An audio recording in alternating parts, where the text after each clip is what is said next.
A stolen prototype, a missed opportunity, or so Zuri Hampton thought.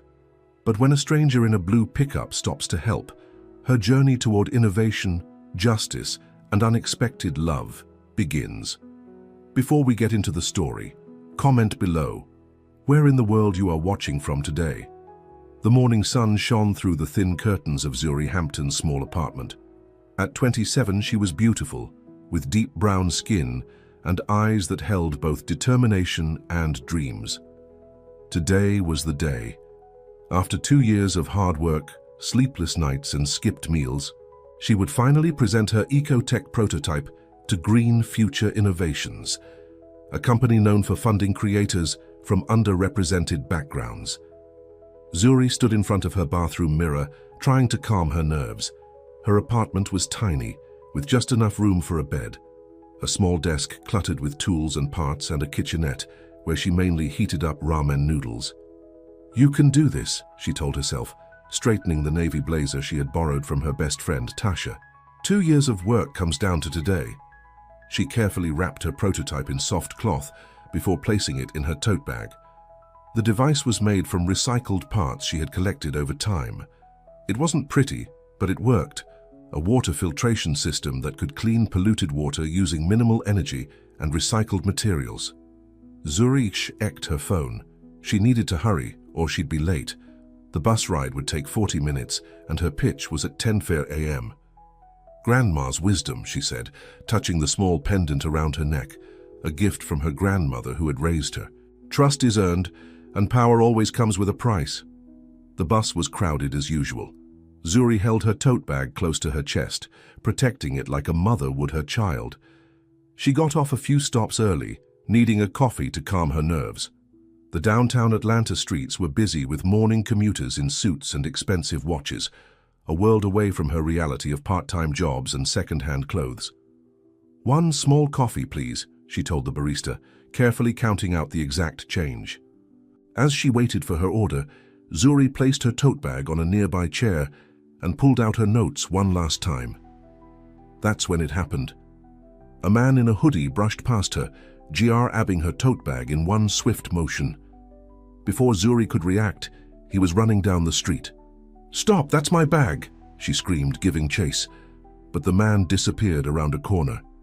Zuri stood in the middle of the sidewalk, heart pounding in her chest. No, no, no. This can't be happening.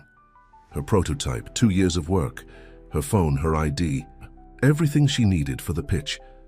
Gone. Panic rose in her chest like a wave. She looked at a nearby clock TK. 9:30 a.m. No time to call the police. No time to go home. No time to do anything but fail. "Miss, are you okay?" Zuri turned to see a dusty old blue pickup truck pulled up alongside her. The man inside leaned over from the driver's seat, looking at her with concern. He was about 30, with tanned skin that spoke of outdoor work, dark hair, and kind eyes. His jeans were worn, and his hands looked rough and calloused. To the elevator, she straightened her borrowed blazer and touched her grandmother's pendant for strength. The elevator doors opened to reveal a sleek hallway with 8 glass-walled conference rooms. In room B, 5 people sat around a table, looking expectantly at the door as she entered. "Miss Hampton," a woman with silver hair and sharp eyes greeted her. "I'm Victoria Winters, head of Green Futures Investment Division. We've been looking forward to your presentation." Zuri took a deep breath. "I need to be honest with you all. My prototype was stolen less than an hour ago. I have no slides, no materials, and no physical product to show you today." The room fell silent. Victoria raised an eyebrow. "Then what do you have to present, Miss Hampton?" "The truth," Zuri said, her voice growing stronger. "I have the truth about why this matters." For the next 20 minutes, Zuri spoke from her heart. She described growing up with her grandmother in a neighborhood where clean water wasn't guaranteed.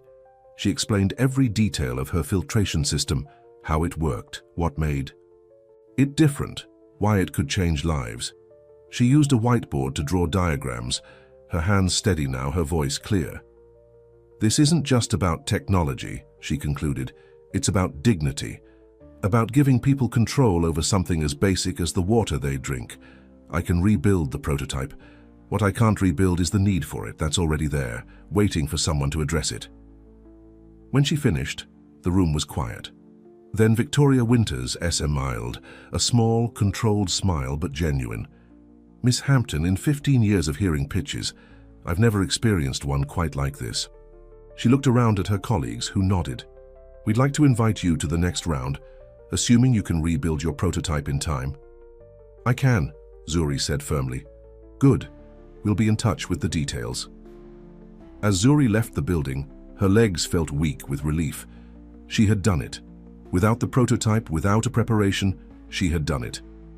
Now she just needed to rebuild everything from scratch, with no money and little time. But that was a problem for tomorrow. Today, she had won a victory. 3 weeks later, Zuri sat in her apartment surrounded by parts and tools. Her new prototype was better than the original, more efficient, more compact. The letter from Green Future sat on her desk, confirming she was one of 5 finalists for their grant program. Her phone rang. It was Tasha. "Girl, did you check your email?" Tasha asked, her voice excited. "No, I've been working on the prototype all day. Why?" "Green Future just sent an invitation. All the finalists are meeting the leadership team tomorrow night. It's like a fancy reception thing." Zuri's heart sank. "I can't afford fancy anything right now, Tash." "Already handled. Remember that green dress I bought for my cousin's wedding? It's yours, and I'll do your makeup. This is your moment, Z. You earned it."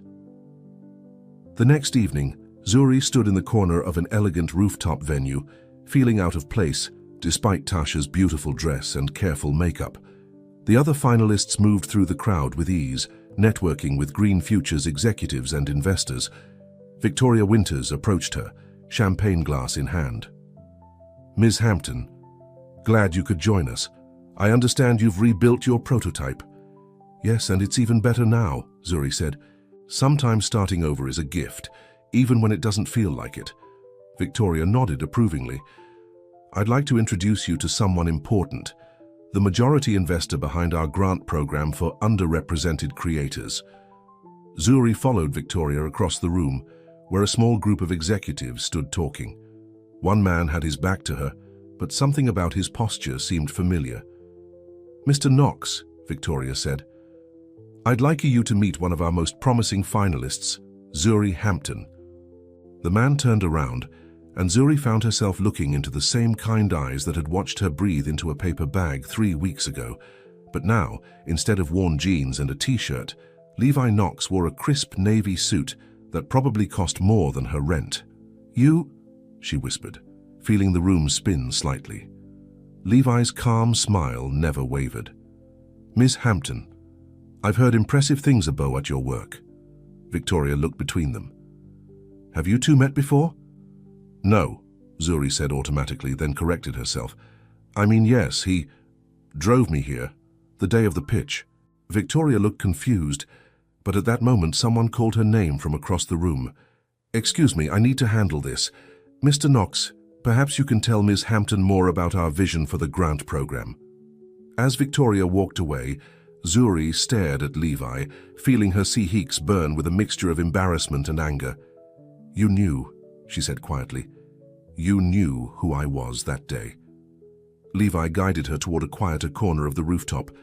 "I wanted to know who was pitching from the ground up, who could lose everything and still show up.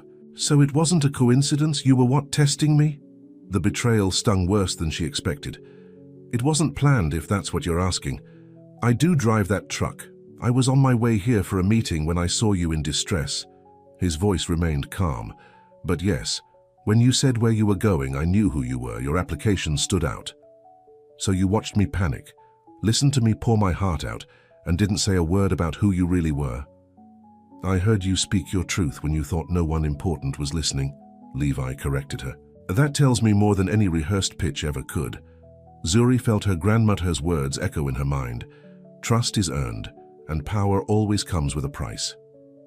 "I don't like being watched or tested," she said firmly. "If we're going to work together, if I get this grant, I need honesty, not games." For the first time, Levi's composed expression faltered. "Fair enough, no more surprises." He offered his hand. "Let's start over. Levi Knox, majority investor at Green Future Innovations. Zuri hesitated, then took his hand. Zuri Hampto, an engineer and woman who doesn't need rescuing, just a fair shot. Their handshake lasted a moment longer than necessary, and something shifted in the air between them. "For what it's worth," Levi said softly, "you gave the best pitch I've ever heard that day. No prototype needed." Before Zuri could respond, Victoria returned with the announcement that dinner was served. As the crowd moved toward the tables, Zuri found herself seated directly across from LEV. Throughout the evening, their eyes met repeatedly over conversations about innovation and sustainability. Each time, Zuri felt a strange mixture of irritation and attraction. She couldn't deny that Levi Knox intrigued her, but she also couldn't forget how he had kept his identity from her when she was at her most vulnerable. As the night ended, Victoria gathered the finalists for an announcement. "We've made our decisions earlier than expected," she essayed. 3 of our 5 finalists will receive full funding." Zuri held her breath as Victoria read the names. The first 2 weren't hers. Her heart sank. "And finally," Victoria said, "our top grant recipient, receiving both funding and a 1-year mentorship with our executive team, Zuri Hampton." The room applauded. Zuri stood in shock as people congratulated her. Across the crowd, she caught Levi's eye. He wasn't clapping, just watching her with a quiet smile that made her wonder what he was thinking. Later, as she waited for a rideshare outside the building, a now familiar blue truck pulled up. "Need a ride?" Levi asked, back in his worn jeans and t-shirt. Zuri looked at him, torn between caution and curiosity. "Does this come with hidden tests or secret identities?" "Just a ride," he promised, "and maybe a conversation between equals this time."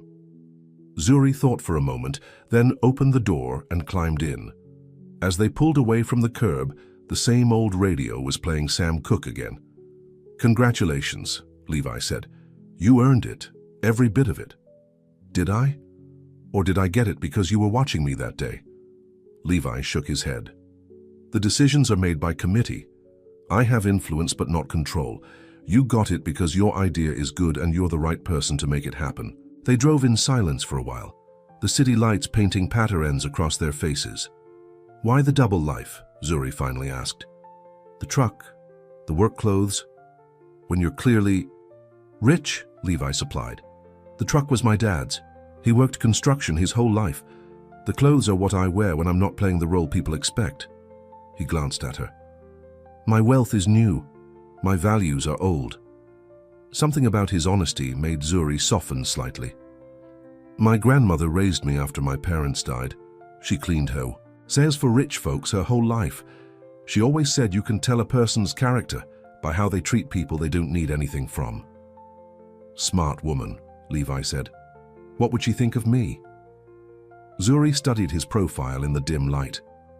"She'd say I should be careful around a man with 2 different faces, but she'd also say I should judge people by their actions, not their bank accounts." As they pulled up to her apartment building, Zuri felt a strange reluctance to end their conversation. "Thank you for the ride," she said. "Again." "Anytime," Levi replied. Then more seriously, "We'll be working together now. I hope we can start fresh." Zuri nodded. "Fresh start." She opened the door but turned back before getting out. "One question. That day when I asked where you were heading and you said, 'Right where I needed to be,' what did you mean?" Levi's eyes met hers, and for a moment, his calm facade slipped revealing something deeper. "I meant that sometimes the best investments aren't in balance sheets or business plans. They're in people who don't give up even when everything is taken from them." Zuri felt her heart beat faster. "Good night, Mr. Knox." "Levi," he corrected her. "Just Levi." "Good night, Levi," she said, closing the truck door. As she walked up to her apartment, Zuri touched her grandmother's pendant. A new chapter was beginning, one filled with opportunity, challenge, and a complicated man named Levi Knox, who had seen her at her worst and still believed in her best. What she didn't know was that their story was just beginning, and that the ride that had brought them together would lead to places neither of them could have imagined. 2 weeks after the reception, Zuri stood in the lobby of Green Future Innovations, clutching her rebuilt prototype. Today was her first official day as a grant recipient. A young receptionist with a bright smile led her to the elevator. "You'll be on the 5th floor," she explained. "That's where all the innovation teams work." The elevator doors opened to reveal an open workspace filled with light. Plants hung from the ceiling and grew in pots along the windows. People worked at standing desks and gathered around whiteboards covered in diagrams. Victoria Winters greeted her with a firm handshake. "Welcome to Grayon Future, Ms. Hampton. Let me show you to your workspace." Zuri followed Victoria through the office, taking in the environment that would be her home for the next year. Her workspace was a small lab with basic equipment, more than she'd ever had access to before. "The other 2 grant recipients will be sharing the larger lab down the hall," Victoria explained. "But given the nature of your work, we thought you might prefer your own space." "This is perfect," Zuri said, carefully placing her prototype on the workbench. "Thank you." "The mentorship portion of your grant begins next week," Victoria continued. "You'll be meeting with different members of our executive team, including Mr. Knox." At the mention of Levi's name, Zuri felt a flutter in her stomach. She hadn't seen him since the night of the reception. "Speaking of Mr. Knox," Victoria added, checking her watch, "he asked to be notified when you arrived. He should be here shortly." As if on cue, Levi appeared in the doorway. He wore a charcoal grey suit today, his hair neatly styled, but his eyes were the same, warm and thoughtful. "Ms. Hampton," he said with a nod. "Welcome to Green Future." "Thank you, Mr. Knox," Zuri replied, keeping her tone professional. Victoria looked between them. "I'll leave you two to talk. Ms. Hampton, your security badge and welcome packet are at the front desk when you're ready." After Victoria left, a silence fell over the room. Levi closed the door halfway, giving them privacy while still remaining visible to the office. "How are you settling in?" he asked. "Just got here," Zuri said, unpacking her bag. "But the space is amazing." Levi nodded. "I had it set up specifically for your project. The water testing equipment arrives tomorrow." Zuri paused, looking up at him. "You did that? Your work deserves the right tools." He took a step closer, examining her prototype. "Is this the rebuilt version?" "Yes, I made some improv immense." Zuri couldn't help the pride in her voice as she explained the changes. "The filtration is 30% more efficient now, and I was able to reduce the cost of materials." As she spoke, Levi listened intently, asking questions that showed he understood the technical aspects of her work. It surprised her. A brief shadow. "I realized I could fund 100 innovations instead of creating just one." He straightened up. "But that's a story for another time. Today is about getting you settled." Before Zuri could ask more questions, Levi's phone buzzed. He checked it and frowned. "I have to take this, but I wanted to let you know your first mentorship session will be with me. Monday morning, 9 a.m. He moved toward the door, then paused. "Oh, and there's a welcome dinner for all grant recipients tonight. The information is in your packet." After he left, Zuri sat at her new desk, trying to make sense of her conflicted feelings about Levi Knox. On one hand, he had helped her when she needed it most and was now giving her the opportunity of a lifetime. On the other hand, he had hidden his true identity from her and seemed to reveal only carefully selected pieces of himself. Her thoughts were interrupted by a knock on the open door. A young man with glasses and a friendly smile stood there. "You must be Zuri Hampton," he said. "I'm Raj Patel, one of the other grant recipients. Just wanted to say hello and welcome you to the team." Zuri smiled, grateful for the distraction. "Nice to meet you, Raj. What's your project?" "Solar-powered cooling systems for communities without reliable electricity," he explained. "Nothing as complex as your water filtration system. Victoria showed us your application. Really impressive stuff." "Thanks," Zuri said. "Are you going to the dinner tonight?"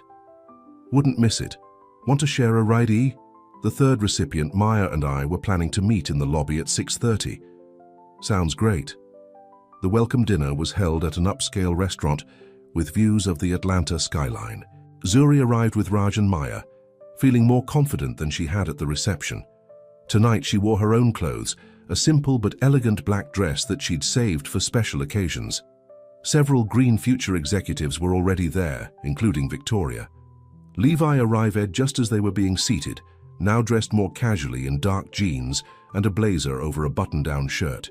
He took the empty seat across from Zuri. "Sorry I'm late," he said to the table. "Traffic was a nightmare." The conversation flowed easily as they ate. Raj and Maya were both brilliant and passionate about their projects. Victoria shared stories about past grant recipients who had gone on to change their industries. For the first time, Zuri felt tea like she truly belonged at this table. As dessert was served, Victoria raised her glass. "To our new innovators, Raj, Maya and Zuri, may your ideas change the world." Everyone clinked glasses. When Zuri's eyes met Levi's over their glasses, she felt that same strange connection from the night of the reception. After dinner, as they waited for the valet to bring their cars, Levi approached her. "Did you drive here?" he asked. "No, I came with Raj and Maya." Levi nodded toward where the others were already getting into a car. "They seem ready to leave. Can I offer you a ride home?" Zuri hesitated. "In the truck or a fancy car?" A smile tugged at the corner of his mouth. "The truck. It's what I drive most days, actually." "Then yes," she decided. "I'd like that." As they drove through the city, Zuri felt more relaxed than she had during their previous encounters. Maybe it was the successful first day or the wine at dinner, or simply the growing familiarity between them. "You didn't mention you studied environmental engineering," she said, breaking the comfortable silence. Levi kept his eyes on the road. "There's a lot we don't know about each other, Zuri." "Like what?" He thought for a moment. "Like the fact that I grew up in a small town in North Georgia. My mother raised me on her own, on land that had been in our family for generations. We didn't have much, but we had that land. What happened to it?" "Progress," he said, with a hint of bitterness. "A development company wanted to build a resort. When my mother refused to sell, they found ways to make life difficult, raised taxes, changed zoning laws, cut off access roads." Zuri watched his profile, seeing a different side of him emerge. "That's awful." It was. She fought them for years. By the time I was in college, the stress had taken its toll on her health. His hands tightened on the steering wheel. "After she died, I had no choice but to sell. I used that money to finish school and start investing." "Is that why you drive the truck? To remember where you came from?" Levi glanced at her, surprised by her insight. "Partly. It was my dad's before he left. But it's also because it keeps me grounded. In these fancy offices and restaurants, it's easy to forget what matters." They pulled up to Zuri's apartment building. Instead of saying goodbye right away, Levi turned off the engine. "Your turn," he said. "Tell me something I don't know about you." Zuri thought about what to share. "My parents died in a car accident when I was 8. My grandmother took me in. She cleaned houses for rich families to put food on our table and keep me in good schools. That couldn't have been easy for either of you." "It wasn't, but she never complained. She just told me to work twice as hard and be twice as good." Zuri touched her pendant. "She died during my second year of college. I almost dropped out, but I knew she would have hated that." "Is that when you started working on the filtration system?" Zuri nodded. "Our neighborhood had water quality issues for years. Nobody cared because it was a poor black community. My grandmother used to boil all our water before we could drink it." She looked at her hands. "After I promised myself I'd find a solution, not just for us, but for communities everywhere." Levi was quiet for a moment. "Your grandmother would be proud of you." "I hope so." Zuri opened the car door but paused before getting out. "See you Monday morning, Mr. Knox." "Levi," he reminded her with a small smile. "Levi," she repeated, returning his smile before closing the door. Monday morning arrived with a thunderstorm. Zuri rushed into the green future building, shaking rain from her umbrella. The weekend had passed quickly as she had settled into her new lab, organizing her materials and planning her work schedule. She took the elevator to the top floor where Levi's office was located. His assistant, an efficient woman named Helen, greeted her. "He's waiting for you," Helen said, leading her to a large corner office with floor-to-ceiling windows. Levi stood as she entered, gesturing to a sitting area with 2 comfortable chairs and a small table between them. A pot of coffee and 2 cups were already waiting. "Good morning," he said. "How was your weekend?" "Productive," Zuri replied, taking a seat. "I got the lab organized and did some testing with the water samples." "Any interesting results?" "The filtration is working even better than I expected. At this rate, we could have a prototype ready for field testing in 3 months instead of 6. Levi nodded approvingly as he poured coffee for both of them. "That's excellent news. But today, I want to talk about something else." Zuri raised an eyebrow. "Oh?" "The business side of your innovation." He handed her a folder. "These are projections for manufacturing costs, distribution networks, and potential markets for your filtration system." Zuri flipped through the pages, overwhelmed by the numbers and charts. "This is a lot." "It is," Levi agreed, "but it's also necessary. Having a brilliant invention isn't enough if you can't get it to the people who need it." For the next 2 hours, Levi walked her through the basics of business planning. He was patient but demanding, challenging her assumptions and pushing her to think beyond the technology itself. "You need to protect your intellectual property," he explained. "Patent everything.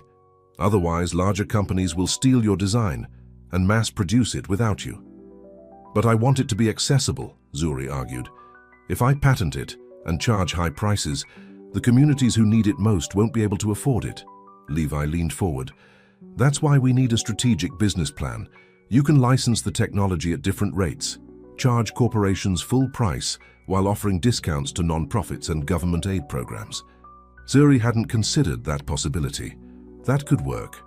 "It will work," Levi said confidently, "but only if you're as strategic about the business as you are about the engineering." By the end of their session, Zuri's head was spinning with new information, but she felt more confident about the path forward. "Same time next week?" Levi asked as they wrapped up. "Actually," Zuri said, gathering her courage, "I was wondering if we could meet somewhere less formal next time. Maybe at a coffee shop. I think better in those environments." Levi studied her for a moment. "There's a small place called Horizon Coffee near your lab. How about there? Wednesday morning instead of Monday, so you have time to review these materials." "Perfect," Zuri agreed, surprised by how easily he had accepted her suggestion. As she turned to leave, Levi called after her. "Zuri, you did good work today. Not everyone can shift from technical thinking to business strategy so quickly." His praise warmed her more than it should have.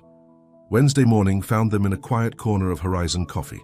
The small shop was filled with plants and mismatched furniture, creating a cozy atmosphere. Zuri arrived first, claiming a table by the window.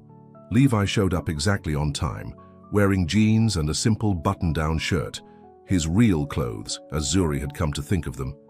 He carried his own well-worn leather notebook, rather than the sleek tablet he used at the office. "This place has the best scones in Atlanta," he said, setting 2 on the table along with their coffees. "You come here often?" Zuri asked, surprised. "At least once a week.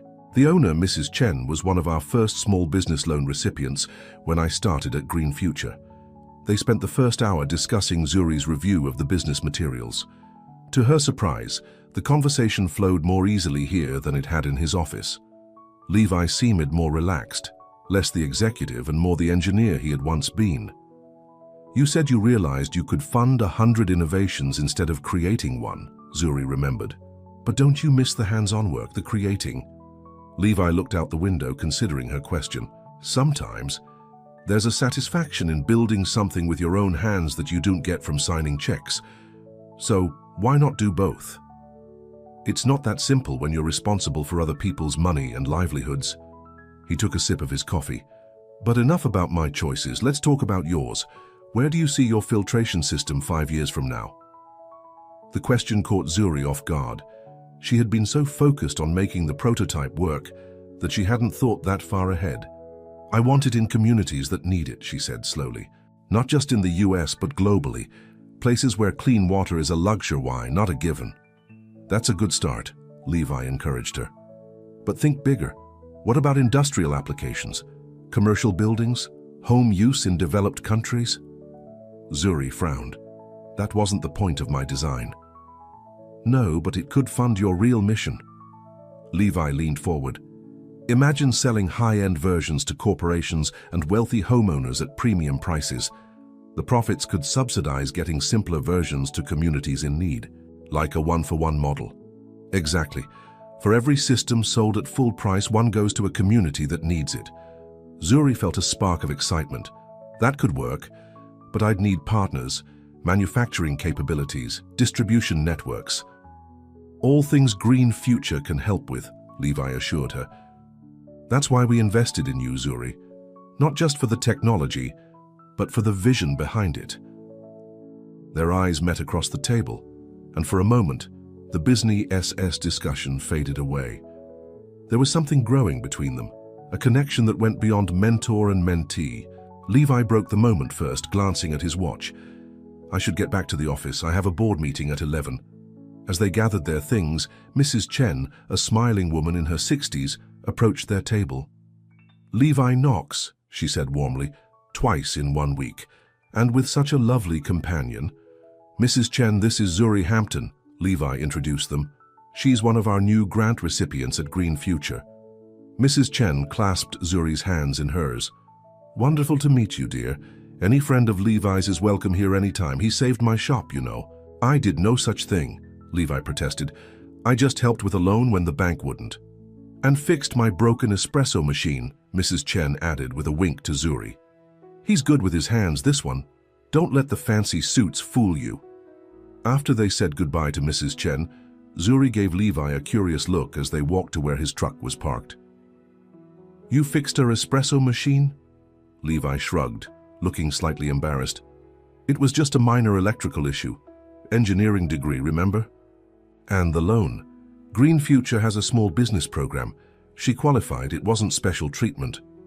But Zuri was beginning to understand that there was more to Levi Knox than the calm, control-led investor he presented to the world. Beneath that surface was a man who remembered his roots and used his power to help others in quiet ways. Same time next week? She asked as they reached his truck. Same place, he confirmed. I'll bring the financial projections for your one-for-one model. Over the next month, their Wednesday coffee meetings became a highlight of Zuri's week. They worked well together, with Levi's business acumen complementing Zuri's technical expertise. The one-for-one model was taking shape, with realistic projections and implementation strategies. But it wasn't just the work that Zuri looked forward to, it was Levi himself, the way his eyes lit up when he found a solution to a problem, the dry humor that emerged when he was relaxed, the stories he occasionally shared about his childhood on the land his family had lost. One Wednesday, as they were wrapping up their meeting, Levi seemed hesitant. I have a property outside the city, he finally said, about an hour north. There's a creek running through it that has similar contamination issues to what your system is designed to address. I was wondering if you might want to see it this weekend, for research purposes. Zuri heard the careful neutrality in his voice and recognized it for what it was, an attempt to keep their relationship professional, even as it evolved into something more. For research purposes, she echoed with a small smile. That would be helpful. When were you thinking? Saturday morning, I could pick you up around 9. I'll be ready. Saturday arrived with perfect weather, clear blue skies and a gentle breeze. Zuri dressed practically in jeans, hiking boots, and a light jacket. When Levi's truck pulled up, she was waiting outside. Morning, he greeted her. He was dressed similarly in worn jeans and a flannel shirt, looking more relaxed than she had ever seen him. The drive took them out of the city and into the rolling hills of North Georgia. As the scenery changed from urban sprawl to forests and farmland, Levi pointed out landmarks and shared stories about Thiche area. My family's land was about 20 miles east of here, he told her.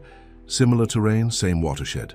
After an hour, they turned onto a gravel road that wound through dense woods. Finally, they reached a clearing where a simple but beautiful cabin stood overlooking a valley. This is yours? Zuri asked, taking in the view. I bought it 5 years ago, Levi said as they got out of the truck. The developer who took my family's land went bankrupt, and pieces of the property were sold off. I couldn't get our original land back, but this is part of the same area. There was something in his voice, a mixture of sadness and satisfaction that touched Zuri deeply. She understood what it meant to try to reclaim pieces of your past. "It's beautiful," she said softly. Levi led her down a path behind the cabin to where a creek flowed through the property. The water moved swiftly over rocks, creating small Watt airfalls. "This is part of the Chattahoochee watershed," he explained. "There was a paper mill upstream that closed 20 years ago, but the chemicals they used still leach into the groundwater. The creek has elevated levels of mercury and other heavy metals." Zuri knelt by the water, examining its clarity. "It looks clean. That's the problem with water contamination. You can't always see it." Levi handed her a small testing kit from his backpack. "I've been monitoring the levels for years." They spent the morning taking water samples and testing them with Zuri's portable equipment. The results confirmed Levi's concerns. The water contained contaminants that made it unsafe for drinking or fishing. "Your filtration system would be perfect for this," Levi said as they sat on rocks by the creek, eating the lunch he had packed. "Small-scale, low-energy requirements effective against these specific contaminants." "It would work," Zuri agreed. "But this is just one creek. There are thousands like it across the country. You have to start somewhere." Levi looked at her. "That's what you're doing at Green Future, starting somewhere." After lunch, they hiked further along the creek, discussing potential modifications to her system that would make it more effective for this type of contamination. As they walked back to the cabin, the conversation shifted to more personal topics. "Do you come here often?" Zuri asked. "Most weekends when I can get away. It keeps me sane." Levi glanced at her. "You're the first person from Green Future I've brought here." The admission hung in the air between them, weighted with unspoken meaning. "Why me?" Zuri finally asked. Levi stopped walking, turning to face her. "Because you understand what it means to fight for something that matters. Because you see past the suits and the boardrooms to what's real." The intensity in his eyes made her heart race. They stood there, surrounded by trees and the sound of running water. The professional boundaries between them suddenly paper-thin. "Levi," Zuri began, not sure what she wanted to say. His phone rang, shattering the moment. Levi checked the screen and frowned. "I need to take this. It's Victoria." As he stepped away to answer the call, Zuri took a deep breath, trying to steady her emotions. What was happening between them was complicated. He was her mentor, her funder, technically her boss, but he was also becoming something more, something she hadn't expected when she climbed into his truck that first day. When Levi returned, his expression was troubled. "We need to head back. There's an emergency board meeting tomorrow morning." "On Sunday?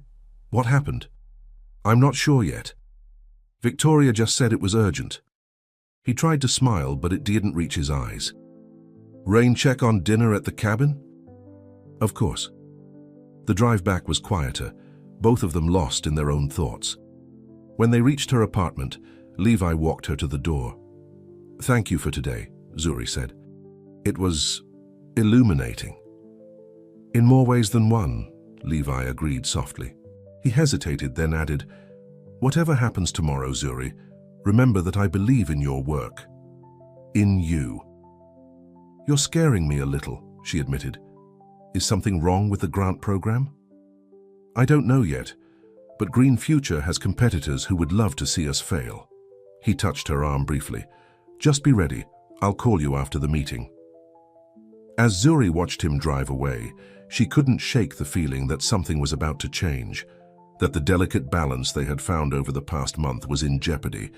What she didn't know was just how right she was, or how the forces already in motion would test not just her invention, but her heart as well. Zuri barely slept that night.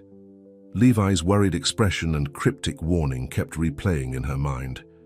By morning, she had convinced herself that the grant program was being cancelled and all her work would be for nothing. She arrived at Green Future early on Monday, hoping to catch Levi before whatever meetings he had scheduled.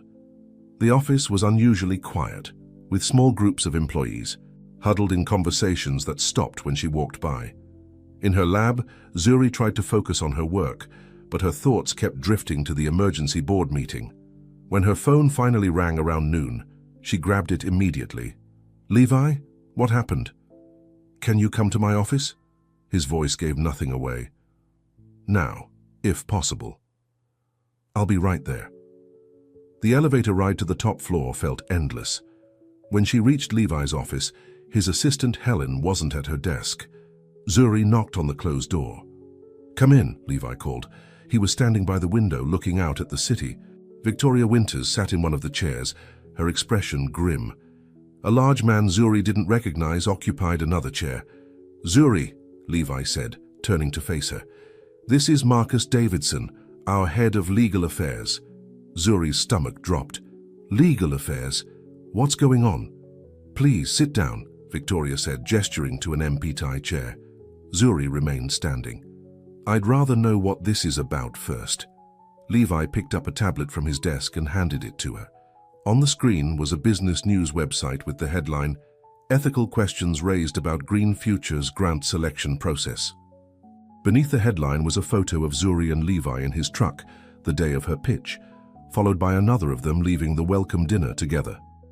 Zuri's hands shook as she read the first paragraph of the article.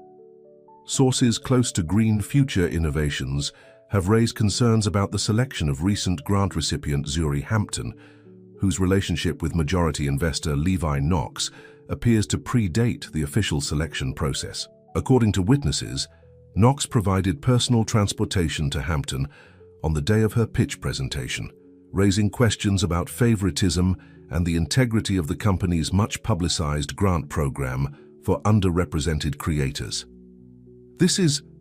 How did they get these photos?" Zuri asked, her voice barely above a whisper. "We don't know," Victoria replied. "But they've been circulating since yesterday afternoon. Our phones haven't stopped ringing." Zuri looked at Levi, who had returned to staring out the window. "So what happens now?" Marcus Davidson cleared his throat.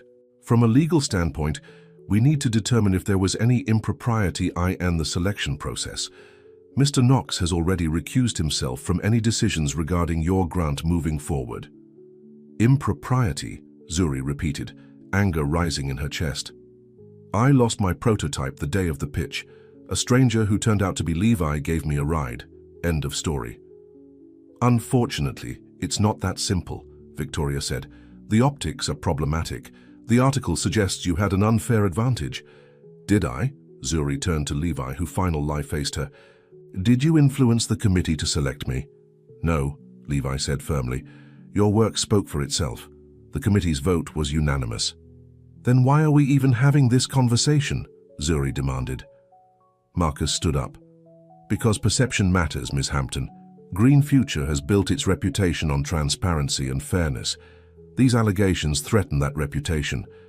So what are you suggesting? That you take away my grant because of how things look?" Victoria and Marcus exchanged glances. Levi stepped forward. "No one is taking away your grant," he said. "But we need to address this head-on. That's why we called you in to discuss our response." Zuri took a deep breath, trying to calm her racing heart. "And what is your response going to be?" "We have several options," Marcus began. "The most straightforward would be to issue a statement clarifying the timeline of events and reaffirming the integrity of our selection process. We could also have the selection committee reconvene and publicly reconfirm their decision," Victoria added. "Demonstrate that the choice stands on its own merits." "Or," Levi said quietly, "I could step down from my position on the board." Zuri stared at him in shock. "That's ridiculous. You built this company." "I helped build it," Levi corrected her. "But no individual is more important than the mission." Victor shook her head. "We're not there yet, Levi. Let's start with a public statement and see how the situation develops." Marcus nodded in agreement. "I've drafted something for your review." He handed Zuri a sheet of paper. "We'd like to include a quote from you if you're willing." Zuri scanned the statement, which gave a factual account of her encounter with Levi and emphasized the rigorous selection process that followed. The proposed quote from her read, "I am proud to have been selected based on the merits of my work, and I remain committed to developing technology that serves communities in need." It was perfectly reasonable, yet it felt hollow, reducing her complex relationship with Levi to a sanitized corporate statement. "May I have some time to think about this?" she asked. "Of course," Victoria said, "but we'd like to issue the statement by end of day. The longer we wait, the more the story takes on a life of its own." "I'll have something for you by 4 o'clock, Zuri promised. As the meeting concluded, Levi walked her to the door. "I'm sorry," he said quietly. "This isn't what I wanted for you." "Did you know this was coming? Is this what the emergency board meeting was about?" He nodded. "One of our competitors got hold of the photos. They've been looking for ways to discredit our grant program since it started taking talent away from them." "What? Which competitor?" Levi hesitated. "TechCore Ventures. Their CEO, Michael Reynolds, and I have history." Before Zuri could ask more questions, Victoria called Levi back into the office. "We'll talk later," he promised. Zuri returned to her lab, her mind spinning. The article had made their innocent encounters sound calculated and underhanded. The photos themselves weren't damning, just two people in a truck, two people leaving a restaurant. But the implicate Ion was clear. She had received special treatment. Raj knocked on her open door. "Hey, you okay? Everyone's talking about the article." "I'm fine," Zuri said automatically, then sighed. "Actually, no, I'm not. This is a mess." "For what it's worth," Raj said, "Maya and I know you earned your spot. Your work is brilliant." His support meant more than he could know. "Thanks, Raj. That helps." After he left, Zuri tried to work on her prototype, but her concentration was shot. Instead, she found herself researching TechCore Ventures and its CEO, Michael Reynolds. What she discovered surprised her. Reynolds and Levi had once been partners in a small environmental consulting firm. According to business news articles, they had a falling out over the direction of the company. Levi had wanted to focus on sustainable technologies for underserved communities, while Reynolds pushed for more profitable corporate contractees. Levi eventually sold his share to Reynolds and used the money to invest in Green Future. Another article mentioned a legal dispute between them over water rights to a property in North Georgia, possibly the same land Levi's family had lost. The pieces were starting to fit together. This wasn't just about her grant. It was part of a longer, more personal conflict between two powerful men. At 3:30, Zuri wrote her response to the statement, making only small changes to the proposed quote. She emailed it to Victoria, then packed up her things. She couldn't stay in the building any longer, feeling everyone's eyes on her. As she waited for the elevator, her phone buzzed with a text from Levi. "Are you still at the office?" "Leaving now," she typed back. "Wait for me in the lobby, please." The elevator doors opened, and Zuri stepped inside, unsure if she wanted to see Levi right now. Part of her was angry, not at him specifically, but at the situation, at the way her hard work had been reduced to gossip about who gave her a ride. When she reached the lobby, she hesitated, then sat in one of the sleek chairs by the entrance. 5 minutes later, Levi emerged from another elevator, his tie loosened and his expression tired. "Thank you for waiting," he said, sitting beside her. "I wanted to make sure you're okay." "I'm not okay," Zuri admitted. "I worked my entire adult life for this opportunity, and now people are questioning whether I earned it. I know, and it's my fault. Is it? Or is it Michael Reynolds' fault for trying to discredit Green Future's programs?" Levi looked surprised. "You've been doing your research." "I like to know who I'm up against." Zuri met his eyes. "What really happened between you two?" Levi sighed, running a hand through his hair. "It's complicated." "I've got time." He checked his watch. "Not here. Can we go somewhere else?" 20 minutes later, they were sitting in a quiet corner of a small park several blocks from the Green Future building. The late afternoon sun filtered through the trees, casting dappled shadows on the ground. "Michael and I started our firm right out of graduate school," Levi began. "We were idealistic, wanted to use our engineering backgrounds to solve environmental problems." What changed? Success, ironically. We landed some big corporate clients, started making real money. Michael wanted to expand in that direction, more corporate work, bigger profits. I wanted to balance that with projects for communities that couldn't afford our services. "Like your one-for-one model," Zuri observed. "Exactly, but Michael saw it as charity, not good business." Levi's voice hardened slightly. "Things came to a head when we were approached about a contract that would have involved helping a mining company circumvent environmental regulations." Let me guess. He wanted to take it, you didn't. Levi nodded. The money would have set us both up for life, but the project would have destroyed wetlands and contaminated groundwater in a rural community. A community a lot like the one where I grew up. So you walked away. I sold my share to Michael and walked away. Used that money to invest in Green Future, which was just St. out then. And the water rights dispute? Levi looked at her with newfound respect. You really did your homework. After my mother died and I had to sell our land, the developer who bought it went bankrupt. The property was divided and sold at auction. I managed to buy back a small piece, the cabin I showed you. And Reynolds bought another piece. For the piece with the headwaters that feed the creek running through my property. He dammed it up, diverted the water for a development project he's planning. Levi's hands clenched into fists. I sued, arguing that he was violating riparian rights. He countersued, claiming I was interfering with his business interests. What happened?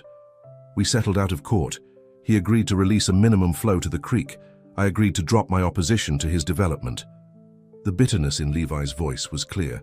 It was the best I could do. And now he's coming of Green Future's grant program. It's personal for him, always has been. Levi looked at her. I'm sorry you got caught in the crossfire. Zuri was quiet for a moment, processing everything. So what happens now? With the grant? With Green Future? The board approved the statement Victoria drafted. It will go out tonight. We're also launching a review of the selection process, not because we think there was any impropriety, but to demonstrate transparency. And what about us? The question slipped out before Zuri could stop it. Levi's expression softened. That's complicated too. Because you're my mentor. Because I'm your mentor. Because I'm on the board. Because the last thing you need right now is more fodder for gossip. He reached for her hand, then seemed to think better of it. And because I care about you too much to make your life any harder than it already is. His admission hung in the air between them. Zuri felt her heart beating faster. What if I don't care about the gossip? She asked quietly. You should. Your reputation matters in this industry. Levi stood up, creating distance between them. Let's get through this crisis first. Then we can figure out whatever this is between us. Zuri nodded, trying to ignore the disappointment she felt. Okay, professional distance it is. Just until the review is complete, Levi promised. A couple of weeks at most.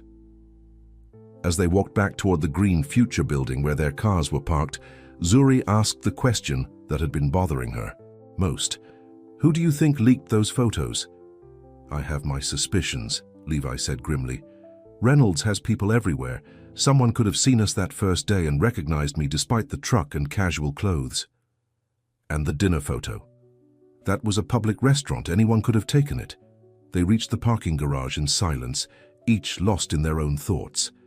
As they prepared to go their separate ways, Levi turned to her. Zuri, no matter what happens, your work matters. Don't let this situation distract you from what you're building. I won't, she promised. The next 2 weeks were among the most challenging of Zuri's life. The statement from Green Future did little to quell the speculation. Business news outlets ran follow-up stories, digging into Levi's background and hers, looking for any connection before the day of her pitch. Thankfully, there was none to find, but the scrutiny was exhausting. Reporters called her daily, and she had to change her phone number. Someone even appeared at her apartment building, asking neighbors about her relationship with Levi Knox. Through it all, Zuri focused on her work. She made significant improvements to her prototype, streamlining the filtration process and reducing manufacturing costs. The lab became her sanctuary, the one place where she felt in control. She and Levi maintained their professional distance as promised. Their weekly mentorship meetings were moved to a conference room with glass walls, always with Victoria or another executive present. They spoke only about the technical and business aspects of her project, never about personal matters or the investigation. Raj and Maya remained supportive, often joining her for lunch or after-work drinks. They created a bubble of normalcy in the midst of the chaos. The review committee interviewed me yesterday, Raj told her over pizza one evening. Asked about the selection process, whether I noticed any favoritism. What did you say? Zuri asked, trying to keep her voice casual. "I told them the truth, that your pitch was the most compelling one there, and that anyone who questions whether you earned your spot is an idiot." Zuri smiled, grateful for his loyalty. "Thanks, Raj. Besides," Maya added, "if there had been any real favoritism, you would have been given the big lab instead of us." Their support meant everything, but Zuri still felt isolated. The connection she had been building with Levi, whatever it was becoming, had been put on hold, and she missed their conversations that went beyond business. Finally, after 16 days of investigation, Victoria called a meeting with all 3 grant recipients and the executive team. Zuri's heart pounded as she took her seat at the conference table, directly across from Levi, who gave her a small, reassuring nod. "Thank you all for your patience during this review," Victoria began. "I know it's been a challenging time, especially for you, Zuri." Zuri nodded but remained silent. After extensive interviews and examination of the selection process, the review committee has found no evidence of impropriety or undue influence. Victoria looked around the table. The selection of all 3 grant recipient S was based solely on the merit of their work and the potential impact of their innovations. The relief in the room was palpable. Raj squeezed Zuri's hand under the table. "We will be issuing a statement this afternoon," Victoria continued. "We expect this to put the matter to rest, but we should all be prepared for some continued media interest." As the meeting concluded, people began to file out of the room. Levi hung back, and Zuri did the same, waiting until they were alone. "Congratulations," he said softly, "though it's no more than you deserve." "Thank you." Zuri hesitated. "So what happens now?" "Now you get back to changing the world with your filtration system." "That's not what I meant." Levi glanced toward the door to ensure they were truly alone. "I know what you meant, but nothing has really changed, Zuri. I'm still on the board. You're still a grant recipient. And Michael Reynolds is still out there looking for ways to hurt you." "Yes." Levi's expression darkened.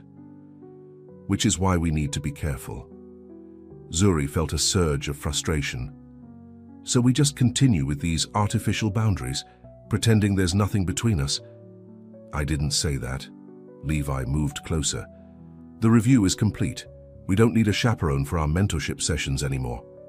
Back to Horizon Coffee on Wednesdays, if that's what you want." "It's a start, Zur," I conceded. As they left the conference room together, Victoria was waiting in the hallway, a concerned expression on her face. "We might have a problem," she said, holding up her tablet. On the screen was a new article, just published. "Green Future clears itself in favoritism investigation. No surprise, say critics." The article quoted sources close to the situation, claiming the review had been a whitewash, designed to protect Levi Knox's reputation, rate her, than uncover the truth. "It's Reynolds again," Levi said through gritted teeth. "Most likely," Victoria agreed. "But it doesn't matter who it is.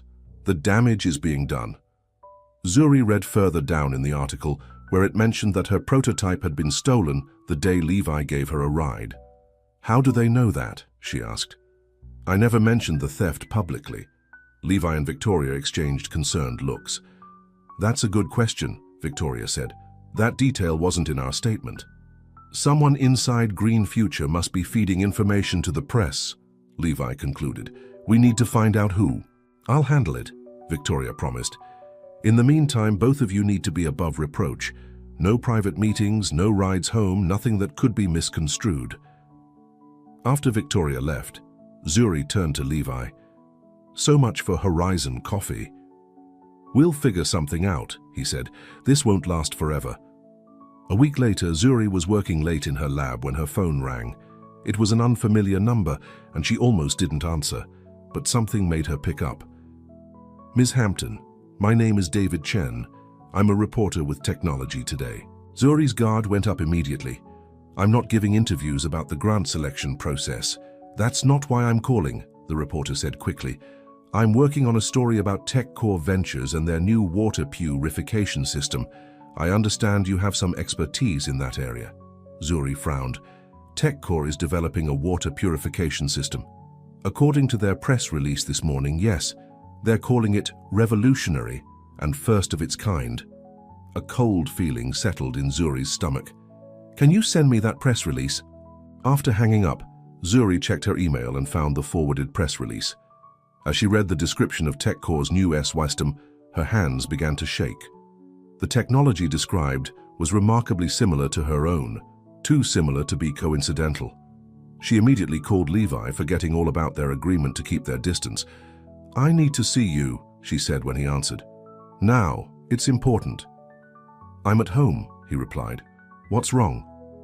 "TechCore just announced a water purification system that sounds exactly like mine." Her voice trembled with anger. "Someone stole MSWAM. I prototype and gave it to them." There was a brief silence on the line. "I'll pick you up in 20 minutes. When Levi's truck pulled up outside Green Future, Zuri was waiting with her laptop and files. She climbed in without a word, and they drove in tense silence to his downtown condo. The apartment was minimalist and elegant, with floor-to-ceiling windows overlooking the city. Under different circumstances, Zuri might have been curious about this glim PSA into Levi's private life, but right now she was too angry to care. "Look at this," she said, opening her laptop on his kitchen counter. She pulled up the press release and her original design side by side. The core filtration method, the modular design, even the materials, it's all from my prototype. Levi studied the screen, his expression growing darker by the second. "You're right. This is too similar to be coincidence. The prototype that was stolen the day we met. Someone took it straight to TechCore." Zuri paced across the polished concrete floor. "But how would they even know to target me? I was nobody before the grant." Levi was quiet for a moment, connecting the dots. "Unless they were targeting me, not you." "What do you mean?" "Think about it. Reynolds has been trying to discredit Green Future's grant program. What better way than to steal a promising prototype, copy it, then create a scandal around the original inventor?" Levi ran a hand through his hair. "It's the perfect plan. He gets your technology, damages my reputation, and casts doubt on our entire selection process." So the theft, the photos, the leaked information, it was all part of the same scheme. Zuri felt sick at the thought of being manipulated so thoroughly. "It makes sense," Levi said grimly. "Reynolds has been 2 steps ahead of us from the beginning. What do we do now? They've already announced their system." "We fight back." Levi's voice was steel. "Do you have records of your development process? Dated notes, early designs, anything that proves you created this technology before they did?" Zuri nodded. "Everything. I documented every step over the past 2 years." "Good. We'll need that for the lawyers." Levi picked up his phone. "I'm calling Marcus right now." As Levi spoke with Green Future's head of legal affairs, Zuri looked out at the city lights, trying to process everything. Her life's work had been stolen, her reputation questioned, and now she faced a legal battle against a powerful corporation. When Levi finished his call, he came to stand beside her at the window. "Marcus is coming over with the legal team. They'll be here in an hour. Will it make a difference? TechCore has more money, more lawyers. But they don't have the truth," Levi said firmly, "and they don't have you." Zuri turned to look at him, finding strength in his confidence. "Or you." "No, they don't have me either."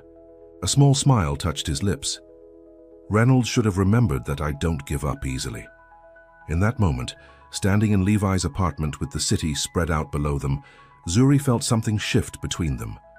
The professional boundaries they had maintained seemed less important in the face of this new threat. They were in this fight together now. "Thank you," she said softly, "for believing in me from the beginning." "I recognized something in you that day," Levi admitted. "The same fire my mother had when she fought for our land. A refusal to give up, no matter the odds." Without thinking, Zuri reached for his hand. Levi's fingers intertwined with hers, warm and strong. "We're going to win this," he promised. "Together." The sound of the door buzzer interrupted the moment the lawyers had arrived earlier than expected.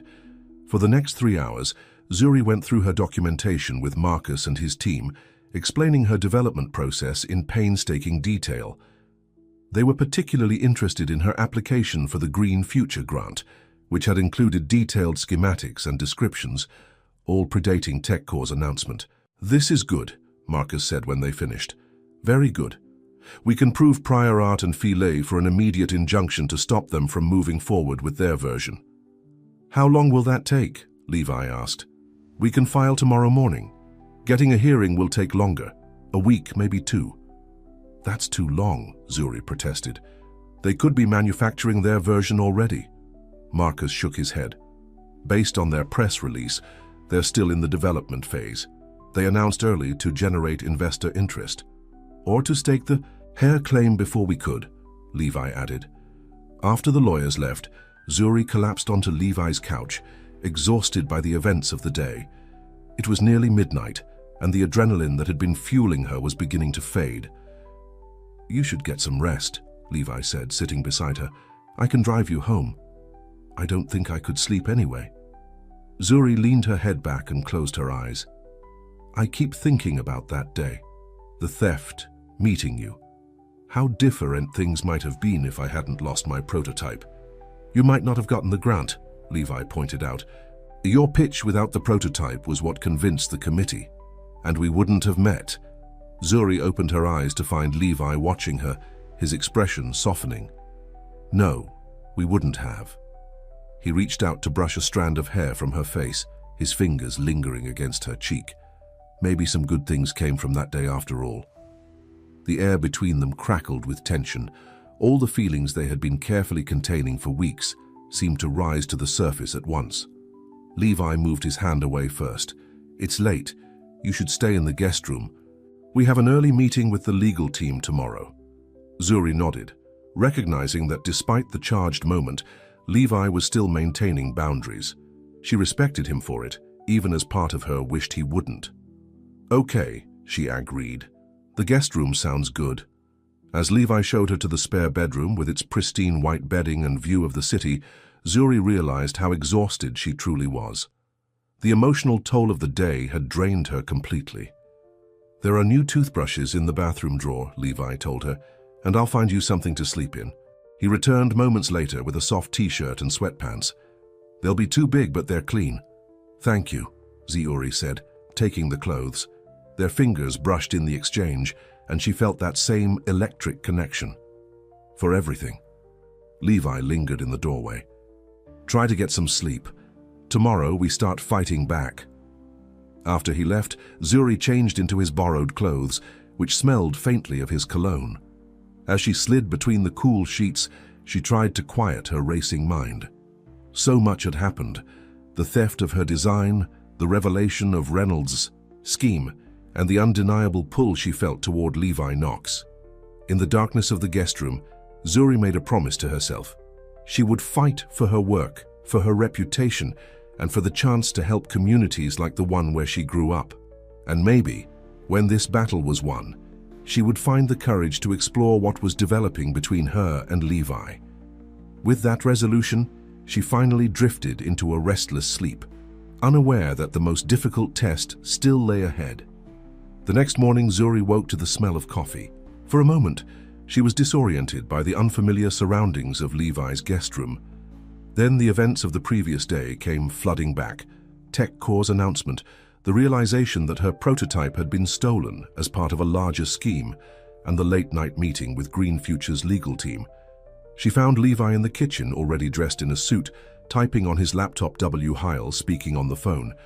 He gestured to a mug of coffee waiting for her on the counter. "Yes, we'll be there at 9, he said into the phone. "Make sure everything is ready." He ended the call and looked up at Zuri. "Good morning, how did you sleep?" "Better than I expected," she admitted, taking a sip of the coffee. It was perfect, strong with just a touch of cream, exactly how she liked it. "What's happening at 9? "Emergency board meeting. Marcus is presenting our legal strategy and timeline." "Should I be there?" "Definitely. This is your technology they stole." Levi closed his laptop. "There's a change of clothes for you in the bathroom." "Helen dropped them off this morning." Zuri raised an eyebrow. "Your assistant knows I spent the night. She knows you were here late working with the legal team and that it made sense for you to stay rather than drive home after midnight." Levi's tone was matter of fact, but there was a slight tension in his jaw. Let's try to avoid adding fuel to the gossip fire. Zuri nodded, understanding his concern. After a quick shower, she changed into the clothes Helen had brought, a simple black dress and blazer that looked professional but understated. When she emerged from the bathroom, Levi was waiting by the door, car keys in hand. "Ready to fight for what's yours?" he asked. "More than ready," Zuri replied. The ride to Green Future was quiet, both of them mentally preparing for the day ahead. As they pulled into the parking garage, Levi turned to her. "No matter what happens in there, remember that you did nothing wrong. Your work is brilliant, and it deserves to be protected." His words gave her strength. "Thank you." The boardroom was already full when they arrived. Victoria, Marcus, and several board members Zuri recognized from the reception were seated around the large table. There were also two people she didn't know, a stern-looking woman with silver hair and a younger man with intense eyes. "Zuri, this is Diane Blackwood, our outside counsel specializing in intellectual property," Victoria introduced them. "And this is Jason Reed, our head of cybersecurity." Cybersecurity. Zuri hadn't expected that. She shook their hands and took the seat Victoria indicated directly across from Levi, who maintained a professional distance as he greeted the board members. "Let's get started," Victoria said once everyone was settled. "As you all know, TechCore Ventures announced a water purification system yesterday that appears to be based on Ms. Hampton's stolen prototype. Marcus has prepared our legal response." Marcus stood and distributed folders to everyone at the table. "We've filed for an emergency injunction this morning to prevent TechCore from moving forward with their version of the technology. We've also initiated a patent infringement lawsuit based on Ms. Hampton's pending patent application, which predates their announcement by several months." "How strong is our case?" one of the board members asked. "Very strong," Diane Blackwood responded. "Ms. Hampton's documentation is meticulous. We can clearly establish prior art and development timeline. But that's only part of the issue," Marcus continued. "We also need to address the coordinated campaign against Green Future, which appears to be aimed at discrediting both our grant program and Mr. Knox personally." All eyes turned to Jason Reed, who opened his laptop. "At Ms. Winter's request, I've been conducting an internal investigation into potential security breaches at Green Future. What I've found is concerning." He turned his screen to show a series of graphs and data points. "Someone has been accessing our secure servers using authorized credentials, but outside normal working hours. They've viewed files related to the grant program, Ms. Hampton's application, and Mr. Knox's calendar." "An inside job?" Victoria asked, her expression grim. "It appears so," Jason confirmed. "The Axie SS comes from a senior-level account, someone with clearance to view these files." Zuri felt a chill run down her spine. Someone inside Green Future had been feeding information to TechCore or the media, or both. "Do we know who?" Levi asked, his voice tight with controlled anger. Jason hesitated. "We've narrowed it down to 3 possible accounts, all executive level. I need another day to confirm which one was compromised." "Or which executive is working with Reynolds," Levi added darkly. Victoria looked troubled. "Let's not jump to conclusions. It could be a hacked account rather than deliberate betrayal. Either way, we have a serious security problem," Marcus pointed out, "and it affects our legal strategy. If someone inside Green Future has been leaking information about Ms. Hampton's technology, it could complicate our claims of trade secret protection." The discussion continued for another hour, Whit-H, the legal team, outlining their approach, and Jason explaining how they were securing the company's systems against further breaches. Throughout it all, Zuri felt increasingly overwhelmed. What had started as her dream opportunity had turned into a corporate espionage thriller, with her work at the center of it all. Finally, Victoria turned to her. "Ms. Hampton, you've been quiet. What are your thoughts?" Zuri took a deep breath. "I want to fight, not just legally but publicly. TechCore is counting on us trying to handle this quietly to protect Green Future's reputation. I think we should do the opposite, call them out directly for stealing my design." Several board members shifted uncomfortably in their seats. Levi, however, was watching her with quiet pride. That's a risky strategy, Marcus cautioned. It could escalate the situation. It's already escalated, Zuri countered. They stole my work. They tried to discredit me and Green Future. I say we show them we're not afraid. Victoria and Levi exchanged glances. What exactly are you proposing? Victoria asked. A press conference tomorrow. I'll demonstrate my original prototype, explain its development, and directly address TechCore's announcement. We can also announce the legal action we're taking. That would certainly change the narrative, Diane admitted. Right now they're controlling the store. Why? This would put them on the defensive. It's bold, Victoria said, considering the idea, but it might be exactly what we need. The board members discussed the proposal, weighing the risks against the potential benefits. Finally, they called for a vote. The result was unanimous in favor of Zuri's plan. All right, Victoria concluded. We'll hold a press conference tomorrow at 10 a.m. Diane, Marcus, prepare Zuri with the legal points she can and cannot me. Danshan. Jason, continue your investigation into the security breach. And everyone, not a word about this outside this room until tomorrow. As the meeting broke up, Levi approached Zuri. That was impressive, he said quietly. Taking the fight public was the right call. I learned from the best, she replied. Your mother didn't back down when faced with powerful interests. Neither will I.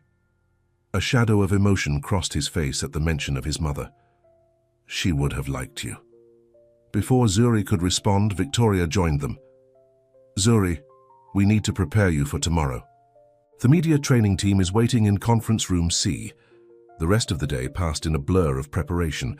Zuri worked with Green Future's communications team on her statement, practiced answering difficult questions, and met with the legal team to understand exactly what she could disclose about the pending litigation. By evening, she was exhausted but ready. Her prototype had been brought from the lab and set up for demonstration. Her statement had been refined and rehearsed until she could deliver it flawlessly. As she gathered her things to leave, Levi appeared at her office door. How are you holding up? Tired but determined, she admitted. Tomorrow is going to be intense. I have something that might help. He held up a small flash drive. Security footage from the coffee shop the day your prototype was stolen. Jason found it this afternoon. Zuri's heart raced. Does it show who took it? See for yourself. Levi inserted the drive into her computer and pulled up a video file. The grainy footage showed the coffee shop from above. Zuri could see herself placing her bag on a chair, then turning to the counter. A man in a hoodie approached, quickly grabbed the bag and walked out. The camera caught only a brief glimpse of his face as he glanced up. I don't recognize him, Zuri said, disappointed. Keep watching. The footage switched to an exterior camera. The man with the bag walked quickly down the street and turned into an alley. There, he handed the bag to another man waiting beside a car. A man Zuri did recognize. That's Peter Walsh, she gasped. He's Green Future's chief operating officer. Levi finished, his expression hard. And a former colleague of Michael Reno LDS at their previous company. He's the mole. Zuri felt sick at the betrayal. He's been working with TechCore all along. Jason confirmed it an hour ago.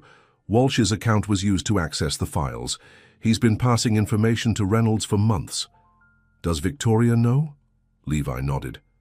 She's meeting with legal right now to discuss next steps. Walsh doesn't know we've discovered his involvement yet. We want to keep it that way until after the press conference. Zuri leaned back in her chair, trying to process this new information. So tomorrow we not only defend your technology, but expose TechCore and Walsh's conspiracy. Levi's eyes were intense. It's going to be quite a show. Despite her exhaustion, Zuri felt a surge of anticipation. Good. They deserve to be exposed. Levi checked his watch.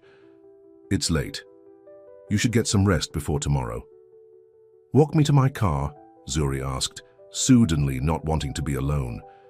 As they rode the elevator down to the parking garage, Levi's phone buzzed with a text.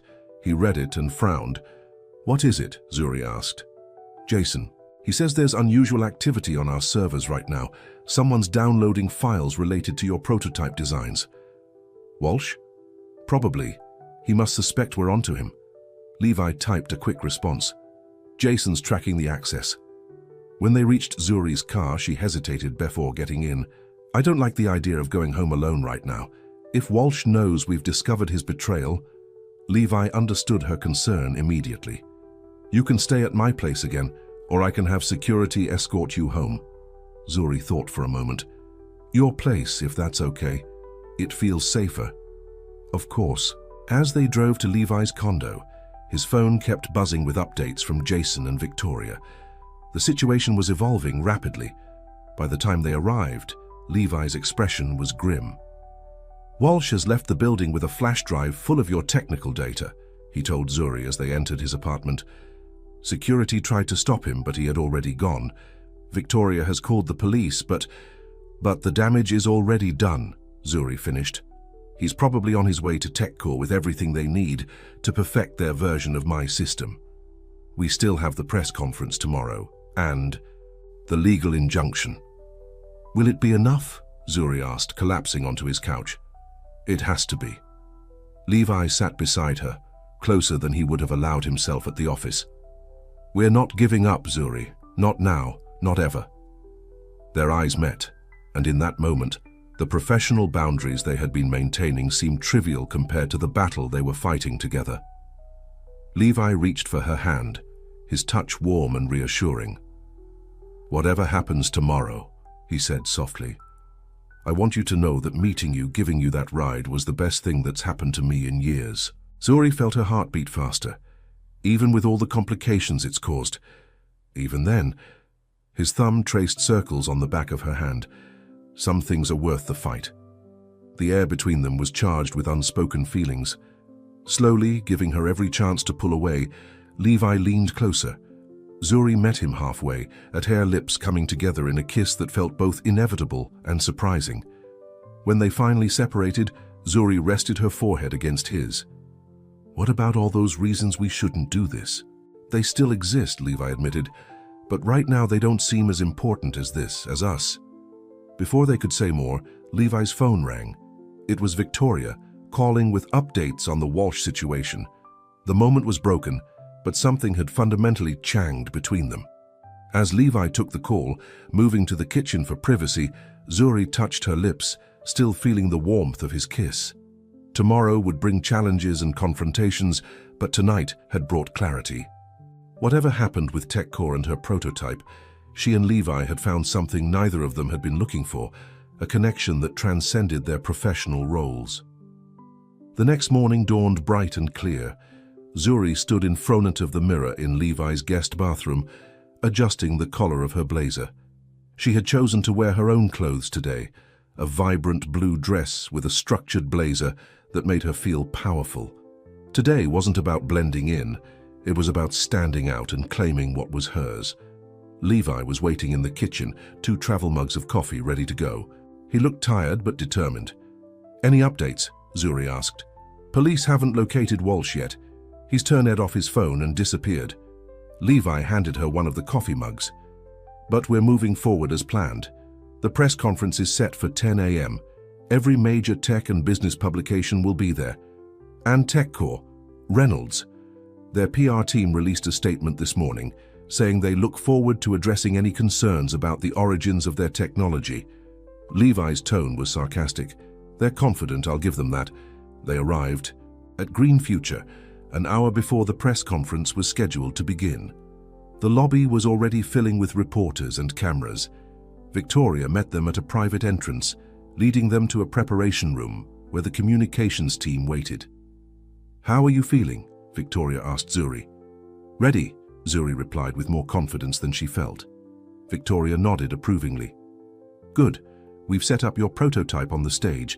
The technical team has verified that everything is working perfectly." As they reviewed the final details, there was a commotion outside the room. A moment later, the door burst open and a security guard entered. "Ms. Winters, Mr. Knox, I'm sorry to interrupt, but Michael Reynolds is here. He's demanding to speak with you before the press conference." Levi and Victoria exchanged surprised glances. "Where is he?" Levi asked. "In the main conference room. He has 2 lawyers with him." Victoria turned to Zuri. "You should stay here." "No," Zuri said firmly. "This is about my work. I want to hear what he has to say." After a brief debate, they agreed. The three of them made their way to the conference room where Michael Reynolds waited. He was a tall, imposing man with cold eyes and an expensive suit. His lawyers flanked him like bodyguards. "Levi," Reynolds said with a thin smile, "it's been a while." "Not long enough," Levi replied coolly. "What do you want, Michael?" "To save you from public embarrassment." Reynolds gestured to one of his lawyers, who opened a folder. "We have evidence that Ms. Hampton's design is, in fact, based on research conducted at TechCore 2 years ago." "That's a lie," Zuri said, stepping forward. "I developed this technology independently and I have documentation to prove it." Reynolds looked at her with mild interest. "Ah, the famous Ms. Hampton, I've heard so much about you." His gaze flicked between her and Levi. "Though perhaps not everything." "Get to the point, Michael," Victoria said impatiently. "The point is simple." Reynolds placed a USB drive on the table. "This contains proof that Peter Walsh provided TechCore with technical specifications for a water filtration system 18 months ago, specifications that match Ms. Hampton's design." "That's impossible," Zuri protested. "I hadn't even applied for the grant 18 months ago." "Exactly," Reynolds smiled. "Which suggests that perhaps you weren't the original inventor after all." Levi's expression darkened. "You're trying to claim that Walsh gave you the design first and that Zuri somehow copied it. That's absurd." "Is it?" Reynolds asked. "Walsh worked for Green Future for 5 years. He had access to all incoming grant applications. Perhaps he saw similar technology submitted by another applicant and passed it to Ms. Hampton." "That's not what happened," Zuri insisted, her heart pounding. "I designed this system myself from scratch." "So you say," Reynolds shrugged. "But it will be your word against documented evidence. Evidence that we're prepared to make public if you proceed with this press conference." The room fell silent as the implications became clear. Reynolds wasn't just defending TechCore's version of the technology. He was threatening to accuse Zuri of theft. "This is low, even for you," Levi said quietly. "Manufacturing evidence to destroy someone's reputation." "I don't need to manufacture anything, Levi. The timeline speaks for itself." Reynolds leaned forward. "Here's my offer. Cancel the press conference, drop your legal claims. In return, TechCore will license the technology from Green Future at a generous rate. Everyone saves face, and the world gets access to an important innovation." "And if we refuse?" Victoria asked. "Then we release our evidence, file our own patent infringement claim, and let the courts and public opinion decide." Reynolds checked his watch. "You have 15 minutes until your press conference. I suggest you use them wisely." With that, he and his lawyers left the room, leaving the USB drive on the table. "He's bluffing," Zuri said once they were gone. "He has to be." Levi picked up the USB drive, turning IT over in his hand. "Maybe, but Michael is cunning. If he's gone to the trouble of creating false evidence, it will be convincing." "We should see what's on it," Victoria suggested. They moved quickly to Victoria's office, where she inserted the drive into a secure computer. What they found was shocking. A series of dated files and emails that appeared to show Peter Walsh sharing filtration system designs with TechCore in January of the previous year, month S, before Zuri had even applied for the grant. "These have to be forged," Zuri insisted, examining the technical drawings that looked eerily similar to her own. "I've never seen these documents before." "The metadata says they were created last year," Victoria noted, "but that could easily be manipulated." "The question is whether we can prove their forgeries before the press conference," Levi said grimly. "If not, Reynolds will use them to cast doubt on Zuri's claims." They called Jason Reed, who arrived minutes later to examine the files. "I need more time to analyze these properly," he said after a preliminary look, "but my initial impression is that they've been carefully constructed to appear authentic." Victoria checked the time. "The press conference starts in 5 minutes. We need to decide now.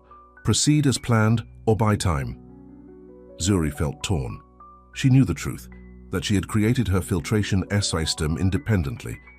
But could she prove it against Reynolds's fabricated evidence? "What if we turn this around?" she said suddenly. "Use the press conference to expose Reynolds's attempt to blackmail us." Levi considered the idea. "It's risky. Without proof that his evidence is forged, it becomes a he said, she said situation." But we do have one advantage, Victoria pointed out. Peter Walsh. If we can find him, get him to confess to working with Reynolds. There's no time for that now, Levi said. We need to make a decision. Zuri took a deep breath, considering their options.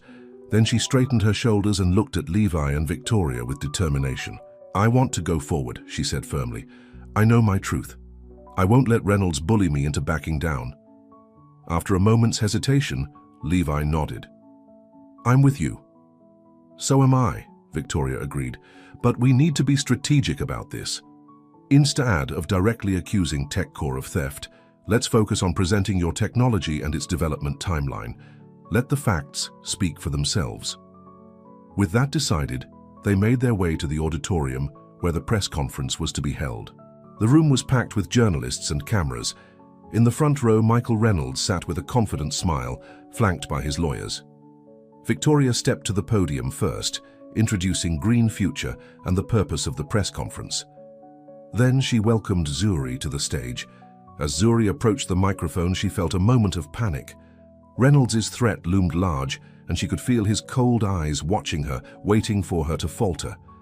Then she caught Levi's gaze from the side of the stage. He gave her a small nod of encouragement, and her resolve strengthened. Good morning, she began. My name is Zuri Hampton, and I'm here today to share the story of an innovation that began 2 years ago in my tiny apartment in Atlanta. For the next 15 minutes, Zuri walked the audience through her journey, from the water quality issues in her childhood neighborhood to the late nights spent developing her filtration system. She showed early sketches, dated materials orders, and video logs of her testing process. With each piece of evidence, the timeline became clearer, establishing her as the original creator. This prototype, she said, gesturing to the device on display, represents thousands of hours of work and a vision for clean water access that goes beyond profit margins. It was designed to help communities like the one where I grew up, places often overlooked by large corporations focused on maximizing returns for shareholders. From the corner of her eye, she saw Reynolds shift uncomfortably in his seat. Yesterday, TechCore Ventures announced a remarkably similar system, Zuri continued. The timing of their announcement, just as my prototype was nearing final development at Green Future, raises serious questions about the origin of their design. She paused, looking directly at Reynolds. I believe in transparency and truth. That's why I've shared my complete development process with you today. I invite TechCore to do the same, to show the world how and when they developed their system with the same level of documentation I've provided. The challenge hung in the air. Reynolds W.H. whispered something to his lawyer, his confident smile replaced by a tight-lipped frown. I'd also like to address certain rumors that have circulated about my selection for Green Future's grant program, Zuri added. Yes, Levi Knox gave me a ride to my pitch meeting after my original prototype was stolen. That simple act of kindness has been twisted into something inappropriate by those who would benefit from discrediting both me and Green Future. Murmurs spread through the audience. Journalists were frantically taking notes. What I didn't know until yesterday, Zuri continued, her voice strong, was that the theft of my prototype was not random. We have security footage showing that it was a coordinated effort by individuals connected to a competing company. Gasps filled the room. Reynolds stood abruptly, but his lawyer pulled him back down. I won't name names at this time, as this is now part of an ongoing investigation, Zuri said. But I will say this. Attempts to intimidate me, to threaten my reputation, or to claim credit for my work will not succeed. The truth has a way of coming to light. As she concluded her statement, the room erupted with questions. Journalists called out, cameras flashed, and in the midst of the chaos, Zuri saw Reynolds and his team quickly making their way toward the exit. Victoria stepped back to the podium to manage the questions, allowing Zuri to step aside. Levi joined her at the edge of the stage. That was brilliant, he said quietly. You turned the tables on him completely. Do you think it worked? Zuri asked, watching Reynolds' retreating back. Look at him running away. I'd say yes. Levi's phone buzzed with a text, and his eyes widened as he read it. Jason says the police just found Peter Walsh at the airport, trying to board a flight to the Cayman Islands. They are bringing him in for questioning now. Relief washed over Zuri. So we might get a confession after all. It's looking that way. Levi squeezed her hand briefly. This isn't over yet, but you've won the first round. As the press conference continued, Zuri answered questions about her technology, her background, and her future plans. She was direct and transparent, winning over many of the journalists who had come expecting scandal but found innovation and integrity instead. By the time the event ended, the narrative had shifted dramatically. The story was no longer about possible favoritism in Green Future's grant program, but about a young innovator fighting to protect her groundbreaking work from corporate theft. The following days were a whirlwind of developments. Peter Walsh, faced with mounting evidence, confessed to working with TechCore. He admitted to stealing Zuri's prototype and providing Reynolds with insider information about Green Future's operations. In exchange for leniency, he also confirmed that the documents on Reynolds' USB drive had been created recently and backdated to make it appear that TechCore had developed the technology first. With Walsh's confession, Green Future's legal team moved swiftly. The injunction against TechCore was granted, preventing them from developing or marketing their version of the filtration system. A CPAR 8 criminal investigation was opened into corporate espionage and fraud. Reynolds himself faced mounting pressure. TechCore's stock price plummeted as the scandal unfolded. Several board members called for his resignation, and investors began asking uncomfortable questions about his leadership. For Zuri, the validation was sweet, but exhausting. She spent hours with lawyers, gave statements to investigators, and continued working on her prototype amid the chaos. Through it all, Levi remained by her side, offering support and guidance.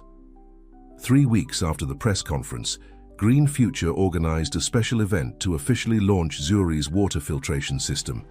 The company had fast-tracked its development and was ready to begin production for both commercial applications and community projects. The launch was held at the Green Future building, with local officials, community leaders, and media in a tender NCE. Victoria had transformed the lobby into a showcase for the technology, with demonstrations and information stations explaining how the system worked and its potential impact. As Zuri prepared for her presentation, she found a moment of quiet in a small room off the main lobby. The past month had been the most challenging of her life, but also the most rewarding. Her technology was about to help communities like the one where she grew up, her grandmother. There's lessons about perseverance had proven true. A soft knock on the door interrupted her thoughts. Levi entered looking handsome in a suit that matched the formality of the occasion. "Ready for your big moment?" he asked. "As ready as I'll ever be." Zuri smoothed down her dress, a new one she had bought specifically for today, in a shade of green that matched the company's logo. "Any word from Reynolds?" "His board asked for his resignation this morning. It's all over the business news." Levi smiled slightly. "You didn't just protect your invention, Zuri. You took down a corporate predator." "We did," she corrected him. "I couldn't have done this without you and Green Future backing me." "You would have found a way," Levi said with certainty. "You're the most determined person I've ever met." In the weeks since the press conference, their relationship had evolved cautiously. The crisis had brought them closer, but they had maintained professional boundaries in public, aware that their every interaction was still subject to scrutiny. "There's something I wanted to tell you before we go out there," Levi said, closing the door partially for privacy. "The board met this morning to discuss the future of the grant program." "And?" Zuri asked, noting the serious tone in his voice. "They've decided to expand it, double the number of recipients next year and increase the funding." Levi paused. "They've also decided to name it after you." Zuri blinked in surprise. "What?" "The Zuri Hampton Innovation Grant, for underrepresented creators who demonstrate exceptional vision and determination." Levi's eyes were warm with pride. Victoria suggested it. The vote was unanimous. Tears pricked at Zuri's eyes. "I don't know what to say." "Say you'll help select next year's recipients. Share your experience with them." Levi took a step closer. "Be the mentor you needed when you were starting out." "Of course I will." Zuri was overwhelmed by the honor. But what about you? Will you still be involved? That's the other thing I wanted to tell you. Levi took a deep breath. I'm stepping back from my day-to-day role at Green Future. What? Why? Zuri felt a surge of alarm. Is this because of us? Because of the rumors? No, Levi assured her. It's something I've been considering for a while. The company has grown beyond what I imagined when I first invested. It's time for new leadership, new perspectives. But you built this place, and now I want to build something else. He took her hands in his. Remember when you asked if I missed the hands-on work? Creating instead of just funding? I do miss it. And recent events have reminded me that life is too short to not do what you love. So what will you do? I'm starting a new initiative, separate from Green Future but aligned with its mission. Focused on water quality projects in rural communities, beginning with the creek on my property. His eyes were alight with purpose. Using your filtration system, of course. Zuri felt a mix of emotions, pride in his new direction, sadness at the change, and uncertainty about what it meant for them. What does this mean for us? She asked directly. It means, Levi said softly, that I won't be your mentor or your boss anymore. Just a man who gave you a ride when you needed it, and who has been falling for you ever since. Zuri's heart skipped a beat. Falling for me? Completely. Levi brought one hand up to cup her cheek. I tried to fight it. Told myself all the reasons it couldn't work. But the truth is, Zuri Hampton, meeting you was the best thing that ever happened to me. Before she could respond, there was a knock at the door. Victoria peeked in. Sorry to interrupt, but we're ready to begin. Zuri, you're up in 5 minutes. We'll be right there, Levi told her. After Victoria left, Zuri looked up at Levi, her eyes filled with emotion. We have a lot to talk about. We do, he agreed. But right now you have a filtration system to launch and a world to change. And after? Levi smiled, that warm, genuine smile that had first put her at ease in his truck all those months ago. After we have all the time in the world. The launch was a tremendous success. Zuri's presentation was met with enthusiastic applause, and the demonstration of her filtration system impressed even the most skeptical observers. Orders began coming in immediately, from corporations, non-profits, and government agencies around the world. As the event wound down, Victoria gathered everyone for a final announcement. She called Zuri to the front and unveiled a plaque commemorating the new grant program named in her honor. The Zuri Hampton Innovation Grant will ensure that brilliant minds from all backgrounds have the opportunity to bring their ideas to life, Victoria declared, just as Zuri did with her revolutionary water filtration system. The crowd applauded warmly. Zuri, overcome with emotion, could only nod her thanks. From the side of the room, Levi watched with pride, his eyes never leaving her face. After, the official proceedings ended. Guests mingled and networked. Zuri found herself surrounded by people wanting to congratulate her or learn more about her technology. It was nearly an hour before she could break away. She found Levi waiting by the entrance to the building, away from the crowds. He had changed from his suit into more casual clothes, jeans and a button-down shirt, reminiscent of what he had been wearing the day they met. Ready to go? He asked Dee simply. Where? Anywhere you want. He held up his truck keys. I thought you might need a ride. Zuri smiled, understanding the significance of the gesture. I'd like that. They walked to the parking garage in comfortable silence.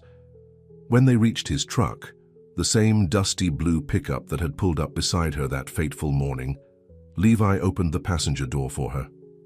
I was thinking, he said as they drove away from Green Future, about that sea reek on my property, the one with the contamination issues. What about it? It would be the perfect place to test your filtration system in a real-world setting. Maybe this weekend if you're free. Zuri looked at him, at the hope in his eyes and the warmth in his smile.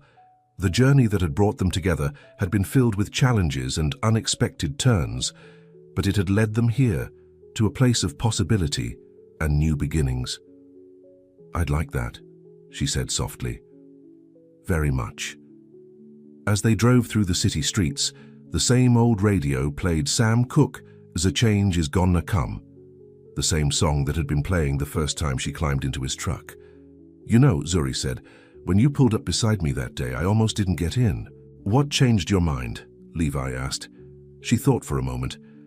"Something in your eyes. You looked trustworthy, even when I had every reason not to trust in Yon." "And now?" Levi glanced at her before returning his eyes to the road.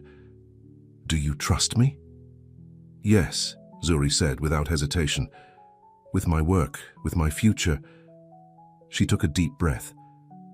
"With my heart." Levi reached across the seat, taking her hand in his.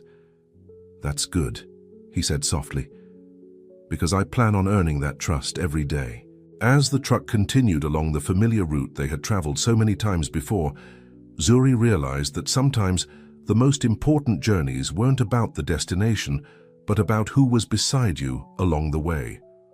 The ride that had started with a stolen prototype and a moment of desperation had become something neither of them could have imagined, a journey of innovation, perseverance, and ultimately, love. Levi squeezed her hand gently as they drove toward the sunset, toward the creek that needed healing, toward the future they would build together, one drop of Cleo and water at a time. The end.